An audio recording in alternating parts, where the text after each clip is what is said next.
अस्सलाम वालेकुम। कैसे आप सब लोग? आई होप सब लोग खैरियत से होंगे। आज चॉकलेट मूस की बहुत ही ज़बरदस्त रेसिपी आपसे शेयर करने जा रही हूँ, जो कि बनाने में बहुत आसान है और इतनी ज़बरदस्त रेडी होती है कि आप इसको एक दफ़ा बनाएंगे तो बाहर से आप चॉकलेट मूस खाना ही भूल जाएंगे, हमेशा घर में ही बनाएंगे। तो चलें जी, जल्दी से अपनी रेसिपी स्टार्ट करते हैं। सबसे पहले एक बड़ा कप जो है दूध का, आप हाफ़ के जी दूध ले लें। वो ले लिया है और उसमें मैंने डाल दिए है 3 टेबल स्पून भर के कॉर्नफ्लोर, साथ में 2 टेबल स्पून जो है वो भर के इसमें कंडेंस मिल्क ऐड किया है और साथ में 1 टीस्पून वेनिला एसेंस ऐड किया है। इन सारी चीज़ों को अच्छे से मिक्स कर लेना है ताकि इनके लम्स ना बने। ठीक है जी, जब बहुत अच्छे से ये मिक्स हो गया तो सॉस पैन लेना है और जो मिक्सचर रेडी किया है इसको आपने उसमें डाल देना है और उसके बाद फ्लेम को आपने ऑन करना है और लो फ्लेम पे इसको आपने पकाना है। कंटिन्यूसली आपने पकाना है, क्योंकि अगर आप छोड़ देंगे कॉर्नफ्लोर या फिर कोको पाउडर जो है ये बहुत जल्दी मिक्स हो जाता है, बहुत जल्दी थिक होना शुरू हो जाता है और अगर आप इसको हिलाएंगे नहीं तो इसकी गुठलियाँ बन जाएंगी। तो जब ये थिक हो जाएगा, जैसे अभी मैं इस मिक्सचर को हिला रही हूँ, इसमें हार्डली 4 से 5 मिनट लगते हैं, बहुत ज़्यादा टाइम नहीं लगता। अभी ये थिक होना शुरू हो गया, आपको साइड से लग रहा है बबल्स आने लग गए हैं और जो मिक्सचर है वो थिक होना शुरू हो गया है।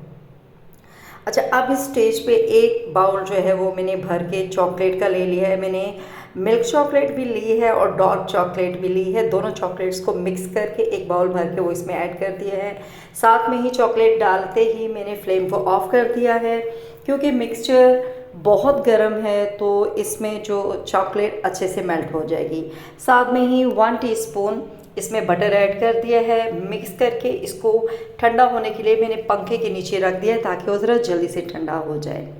यहाँ मैंने ले लिया है 1 कप व्हिपिंग क्रीम, जिसमें 1 टेबल स्पून जो है पिसी हुई चीनी शामिल कर दी है और उसके बाद इलेक्ट्रिक बीटर की मदद से मैं इसको इतना बीट करूँगी कि इसकी बहुत अच्छी सी पीक्स बन जाए, ये बहुत स्टिफ हो जाए।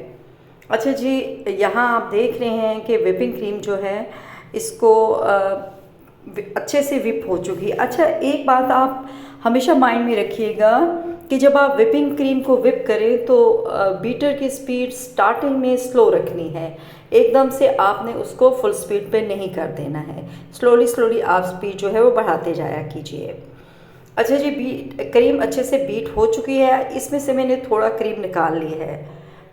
उसके बाद मैंने इसमें चॉकलेट जो मैंने मिक्सचर चॉकलेट का बना कर रखा था वो मैंने ऐड कर दिया है और दोबारा से इसको बीट करना शुरू किया है। सारा मिक्सचर ऐड नहीं किया था, थोड़ा ऐड किया है। उसके बाद आपने चेक कर लेना आपको जितना इसमें चॉकलेट का फ्लेवर चाहिए और जितना डार्क कलर चाहिए आपने उतना रखना है। अच्छा, मैंने अभी मज़ीद और मिक्सचर डाल दिया और अभी ये परफेक्ट जो है ना चॉकलेट मूस रेडी हो चुका है। इसको अभी हम मिक्स करते हैं और थोड़ी देर को मैं इस गर्मी बहुत ज़्यादा है तो मैं थोड़ी सी देर को तकरीबन 10 मिनट में इसको फ्रिज में रख देती हूँ, फ्रीज़र में सॉरी मैं इसको रखूँगी। उसके बाद इसको पाइपिंग बैग में डालकर फिर हम इसको सर्विंग बाउल्स में डालेंगे। अच्छा, 10 मिनट के बाद ये इसको मैंने फ्रीज़र से निकाल लिया है। पाइपिंग बैग में मैंने नोज़ल लगा लिया है और उसके बाद जो ये मिक्सचर है ये पाइपिंग बैग में डालकर उसके बाद ये सर्विंग जो बाउल्स हैं उसमें मैं इसको डालती जा रही हूँ और आप देखते जाएं। आप चाहें तो पाइपिंग बैग के बगैर वैसे भी स्पून की मदद से डालकर उसको आप ऊपर से सेट कर सकते हैं और चॉकलेट चिप या फिर ऊपर से आप कटी हुई चॉकलेट डाल दें, कोई बिस्किट ऊपर आप जो है वो चूरा करके वो आप डाल दें, वो सब आपकी अपनी चॉइस है। ठीक है। अच्छा, कि एक बाउल में मैंने डाल लिया है, दूसरे बाउल में डाल रही हूँ और इसके अलावा ये मेरे पास चॉकलेट मूस जो है ये थोड़ा बच रहा है तो मैं एक छोटे वाले ग्लास में भी आपको बता देती हूँ कि इसमें अगर आप करना चाहें तो ये आप कैसे कर सकते हैं। तो ये देखिए जी कितना खूबसूरत लग रहा है। अभी हम इसको पूरा कर लेते हैं और उसके बाद मैंने इनको गार्निश करना है चॉकलेट चिप के साथ। ठीक है। अच्छा, थोड़ा सा ना मैंने इसमें जो मेरी क्रीम बची थी वो मैंने इसमें हल्की सी चॉकलेट के साथ ही ऊपर ऐड कर दिया है, ताकि वो थोड़ा सा वाइट सा कलर जो चॉकलेट का सॉरी क्रीम का आ रहा है वो भी बड़ा ज़बरदस्त लग रहा है। चॉकलेट चिप के साथ इसकी गार्निश कर दिए है और लाजवाब हमारा ये चॉकलेट मूस रेडी है। तो आपने रेसिपी को ज़रूर ट्राई करना है, आपको ये रेसिपी बहुत पसंद आएगी। बहुत ही टेस्टी और बहुत ही ज़बरदस्त रेसिपी है, आसान भी बहुत है। अपने बच्चों को बना के दीजिए, जब आपके घर दावत हो तो ये डिश तो आपने ज़रूर ही रखनी है। चलिए जी, दुआ में याद रखिएगा, अपना बहुत सा ख्याल रखिएगा। अल्लाह हाफ़िज़।